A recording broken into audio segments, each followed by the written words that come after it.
मैं हूं पंजाब। बड़े कमाल की बात है भाई। ये हो क्या रहा, चल क्या रहा है, ये कौन सी दुनिया चल पड़ी है हमारी, तो ये समझ में नहीं आ रही।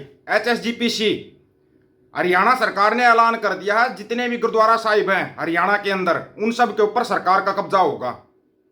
कितने सिख है हरियाणा के अंदर? 25 लाख सिख हैं। लेकिन किसको प्रधान बनाना है, किसको क्या बनाना है, किसको हटाना है, किसको लगाना है, ये हरियाणा सरकार तय करेगी। और ओलो अलग SGPC जैसे अलग हो गए ना, ये पहले तुम्हारे को अलग किया, SGPC से हरियाणा HSGPC को अलग कर दिया, दिल्ली गुरुद्वारा प्रबंधन कमेटी को अलग कर दिया, अलग करके अब इनके ऊपर कब्जा करना शुरू कर दिया। और अमृतपाल ने एक ही ऐलान किया, उसी से तुम्हारे पिंडियां कांपने लगी। फिर पिंडियां कांपने लगी तुम्हारी, जो तुम कर रहे हो ना, जो पगो को ला रहे हो। आपको ना एक छोटा सा वाक्य बताते, बिल्कुल छोटी सी घटना है ये है 1980 के आसपास की घटना है। हरजीत सिंह एक सरदार जी थे, वो बाजार में गए हुए थे। बाजार के अंदर हरबंस लाल खन्ना अपने जो गुंडे चपाटे रखता था उनको लेके आकर हरजीत सिंह की पग को खोले गया, पग ले गया अपने साथ में। पग ले गया तो हरजीत सिंह जो सरदार जी थे वो गए संत नरसिंह सिंह भिंडरावाला खालसा के पास कि ऐसे ऐसे हरबंस लाल खन्ना अपने आदमियों के साथ आया था, हथियारों के साथ, और मेरी पग ले गया। तो संत जी ने प्रकाश सिंह बादल को बोला, भाई बता दे तेरे हरबंस लाल खन्ना को पग वापिस मोड़ देगा और माफी मांग लेगा। तो हरबंस लाल खन्ना ने मना कर दिया और प्रकाश सिंह बादल कुछ नहीं कर पाया।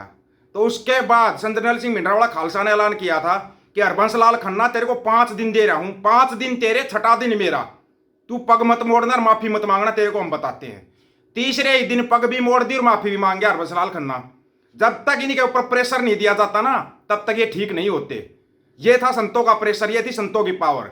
और उसी पावर से डरते हुए अमृतपाल सिंह के ऊपर अनाप शनाप केस लगाकर उसको डिब्रूगढ़ की जेल में बंद रख रहे हैं। उसी से डरते हुए क्या हुआ, हाँ अंधभक्तो, 3 लाख की और कुर्बानी ले ली, मोए मोए कर दिया तुम्हारा। 3 लाख स्टूडेंट ने कोई कुर्बानी, अमेरिका से आ रहे हैं भाई जहाज में बैठ के। अभी तो तुम फड़ा रहे थे, रोज के 8 बंदे आ रहे हैं, 1709 बंदे आ गए, अभी 3 लाख और आएंगे। उसका भी आपको बताएंगे कैसे 3 लाख आएंगे। एक मोहन भागवत साहब बयान दे रहे हैं, संस्कृत भाषा को भारत के घर घर में पहुंचाएंगे। अब ये संस्कृत काम कहां आती है हमारे को ये बताओ? कहीं एयरफोर्स में, नेवी में, आर्मी में, पुलिस में, डॉक्टरी लाइन में कहीं काम आती है क्या संस्कृत? कहां काम आती है भागवत साहब, एक बार बताना मेरे को। संस्कृत कौन करता फिरेगा? भवती भवता भवंती कौन करेगा? क्या सभी मंत्र पढ़ेंगे? ये हो क्या रहा है? गुरु नानक यूनिवर्सिटी के प्रोफेसर साहब बोल रहे हैं वेदों को गुरु ग्रंथ साहिब में शामिल किया जाएगा, वो उसको मंत्रों को, मंत्रोच्चारण को। कौन से मंत्रोच्चारण? बाबा नानक ने हमेशा इन चीजों का विरोध किया था, ढोंग पाखंडों का। आप उनको शामिल करोगे? बड़ा ही कमाल हो रखा भाई, इससे ज्यादा कमाल तो हम कहीं देख नहीं रहे। ये चल क्या रहा, कौन सी फिल्म चल रही है? उसके बाद चलो मंडियों के दलाल न्यूज देने लगे भाई अमृतपाल सिंह। और जब ये न्यूज देने लग जाते हैं ना, तो समझ जाओ गड़बड़ कहीं ना कहीं पे हो ही जाती है। फिर गड़बड़ तो हो ही चुकी है। डोप टेस्ट करवाने को तैयार, जेल में नशा करने के आरोप पर खालिस्तानी अमृतपाल सिंह का बड़ा ऐलान। वाह। राष्ट्रीय सुरक्षा कानून के तहत असम की डिब्रूगढ़ जेल में बंद खालिस्तानी समर्थक और पंजाब के खडूर साहिब से सांसद अमृतपाल सिंह ने अपने ऊपर लगे नशे के आरोपों पर बड़ा बयान दिया। उसके वकील ईमान सिंह खारा ने कहा कि अमृतपाल सिंह के खिलाफ साजिश के तहत झूठे आरोप लगाए जा रहे हैं। वह खुद डोप टेस्ट के लिए तैयार है और अगर पंजाब पुलिस चाहे तो यह टेस्ट डिब्रूगढ़ जेल में भी कराया जा सकता है। साथ ही उनकी मांग है कि नेता उन पर नशे के आरोप लगा रहे हैं वे भी अपने डोप टेस्ट करवाएं। यह बात बड़ी अच्छी बोली भाई। जिन नेताओं ने आरोप लगाया, भगवंत मान है करवाएगा डोप टेस्ट, है तैयार डोप टेस्ट के लिए? पहले ही टेस्ट में ना लाल बत्ती चस जाएगी तेरी, तू पहले फूंक मारे लाल बत्ती चस जाएगी। ड्राम है तू तो पूरा। अमृतपाल सिंह ने नशे के आरोपों को अपने खिलाफ चल रहे अभियान को राजनीतिक साजिश बता रहा, कहना कि यह पूरा मामला पंजाब में उभरते सिख नेतृत्व को दबाने की कोशिश है। बिल्कुल सच्चाई है ये।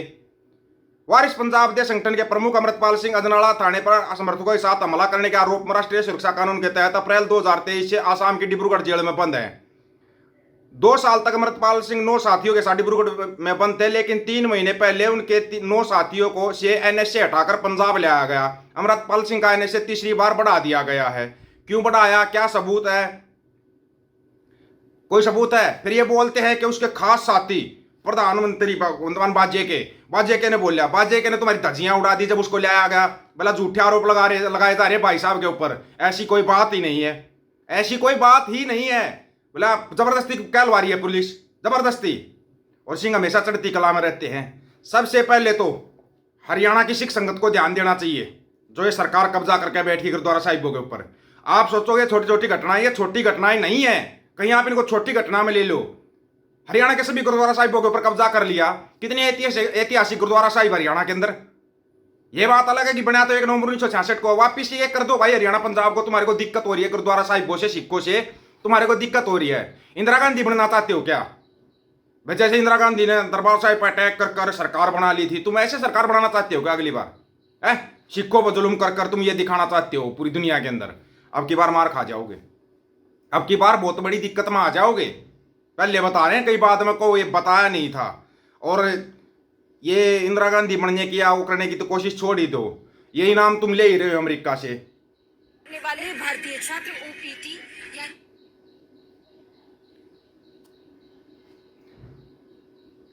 3 लाख का लपेट। प्रैक्टिकल ट्रेनिंग स्कीम के तहत अमेरिका के अंदर नौकरी करते हैं और यही छात्र बड़ी बड़ी नौकरियों में आगे बढ़ जाते हैं। लेकिन ट्रंप अब इस व्यवस्था को खत्म करने जा रहे हैं। अगर ऐसा हुआ तो अमेरिका में पढ़ाई करने वाले 3 लाख से ज्यादा छात्रों को वापस भारत आना पड़ेगा। वो बैंक का लोन चुकाने में असमर्थ हो जाएंगे। भारत में उन्हें नौकरी मिलने वाली नहीं है। ऐसे लाखों छात्र हैं जो अमेरिका में पढ़ाई कर वहीं नौकरी करने लगते हैं और अच्छा पैसा कमाते हैं। लेकिन मोदी की कुनीतियों के चलते इन छात्रों का भविष्य अब अंधकार में जाता नजर आ रहा है। इस पूरे मामले पर मोदी मौन है और सरकार में सूई पटक सन्नाटा है। मैं आपको बताता हूँ क्या हुआ? हाँ, और सबसे बड़ी कमाल की बात बताएं, जयशंकर साहब बयान दे रहे थे कि बांग्लादेश ने की नापाक हरकत, भारत के 7 राज्यों को अपने देश का हिस्सा दिखा दिया। तुम बात करते हो अमेरिका को बर्बाद करने की, बांग्लादेश 7 राज्यों को अपने नक्शे में दिखा रहा है। तुम कहां कहां लड़ोगे पहले तो ये बताओ। वैसे ही तुम गृह युद्ध करवाना चाहते हो देश के अंदर, स्थिति तो तुमने ऐसी बना रखी है जो तुम कर रहे हो सिखों के साथ, गुरुद्वारा साहिब के साथ जो तुम कर रहे हो। हैं गुरुद्वारा साहिब के लंगर के ऊपर जीएसटी लगा देना, ये कोई छोटी बातें हैं क्या? आपको लगता होगा छोटी बातें? छोटी बातें नहीं है, ये भविष्य में आकर बहुत खतरनाक हो जाएंगी। बस कोई हक सच की बात करते। ये तो जी संजरलाल सिंह भिंडरावाला खालसा बनना चाहता, हालांकि उनका कहने का लहजा थोड़ा अलग होता है। हम उस लहजे में नहीं बोल सकते क्योंकि संत थे, योद्धा थे, ज्ञानी थे, लेकिन इन वाला लहजा हम यूज नहीं करेंगे, ठीक है ना? एक सिंदूरी लाल का वो है लेफ्ट हैंड है, वो बोल देता संसद में खड़ा होकर, हैं सिंदूरी लाल है 3 लाख हो रहे हैं, कोई दिक्कत नहीं है, यहाँ हर साल 2 करोड़ रोजगार मिलते हैं, तुम्हारे को भी रोजगार मिलेगा, आ जाओ छोड़ के अमेरिका, कोई बात नहीं है कि नहीं? क्यों बच्चों के भविष्य के साथ तुमने खिलवाड़ कर दिया? पंगा ले रहे हो तुम बहुत बड़ा। तुम्हारे इसी पंगे के कारण ना जल्दी हरियाणा और पंजाब एक मिलेगा आपको, और जिस दिन एक बार फिर खड़े हो गए ना, फिर तपस्या में कमी आएगी, और ऐसी कमी आएगी अब की बार कि वो कमी पूरी नहीं हो पाएगी जिंदगी भर। और कुर्सी गई तो जेल तैयार है, जेल वैसे तैयार है, कुर्सी जाते ही वो बैठा ट्रंपा तैयार का बैठा है, वो तैयार भर तैयार होया बैठा है, वो तो छोड़ेगा नहीं तुम्हारे को। याद रखना इस चीज को। तुम जाओगे तो जाओगे कहाँ पहले तो ये बताओ? तुम्हारा कोई ठिकाना है ही नहीं, तुम कहीं नहीं जा सकते, तुम्हारे पास कोई जगह तो बची नहीं है। अपना गोबर की रोटी खाओ, मूत्र का रायता पियो और चिल्लाओ सोशल मीडिया के ऊपर, ये देखो जी खालिस्तानी आ गया, आतंकवादी आ गया, चिल्लाओ चिल्लाओ चिल्लाओ। अभी तुम और चिल्लाओगे, तुम्हारे को बता रहे हैं चिल्लाओ, अभी तुम्हारी चिक्का मरवाई जाएंगी, चिक्का। याद रखना। आप लोगों को क्या राय इसके बारे में राय रखना, आपकी राय का इंतजार रहेगा। सभी साथियों को राम राम, नमस्कार, आदाब, सत श्री अकाल। वीडियो को ज्यादा से ज्यादा शेयर, चैनल को सब्सक्राइब और बेल आइकन को जरूर दबाना दोस्तों। ऑफिशियल दीपक फौजी यूट्यूब चैनल, बात हक और सच की करेंगे, हक सच की बात हम करेंगे। वीडियो को शेयर करने की जिम्मेवारी आप लोगों की है। गज के आखो, वाहेगुरु जी का खालसा, वाहेगुरु जी की फतेह।